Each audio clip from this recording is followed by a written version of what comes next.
طبعا ما شاء الله تغيير كارثي للفنانة ساجدة عبيد، ومن هذا الشكل لهذا الشكل، وأنا بنفسي مصدوم.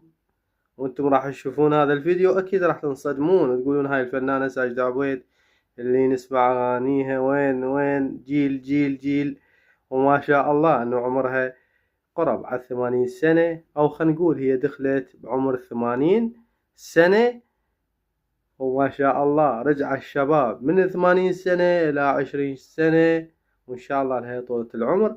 بس إحنا متفاجئين بهذا التغيير، وخلينا نشوف أنا وياكم هذا الفيديو. ولاحظوا بهذا الفيديو، شوفوا حركات إيش راح تسوي، ركزوا عليها، لأن هاي راح أقول لكم شنو السبب اللي صار واللي جرى بالفنانة ساجدة عبيد. خلينا نشاهد أنا وياكم. بيبي تريد بيبي؟ رأيك بقيافتي؟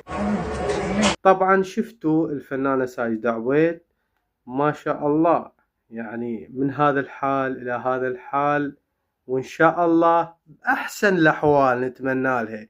بس قبل لا أنسى قلت لكم انتبهوا حركاتها ايش راح تسوي، انتبهتوا عليها انه ما تقدر هذا شكلها هذا تحركه تعقشه تحركه، ما تقدر تتحدث حتى غناها، يعني أنا ما أقدر أطلع غناها إنه ما أعرف بمخالف، أو ما تقدر تجر الصوت مثل قبل صوتها. يعني إنه أغلب الفنانين أيضا هم عندنا صلاح البحر ذاك اليوم سمعت لأنه أغنية ما يقدر يجر موال مثل قبل، ما ناسيكم ما أدري شنو.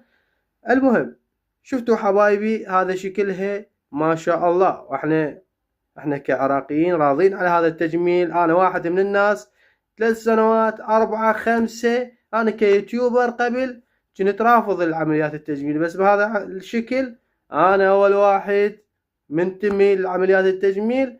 كنساء يخضعن عمليات التجميل هذا شكلهن يتغير نحو الأفضل، أنا وياهم. وانتم حبايبي كتبوا بالتعليقات يلا شنو رأيكم بعمليات التجميل، هذا الشكل مثل الفنانة ساجدة عبيد.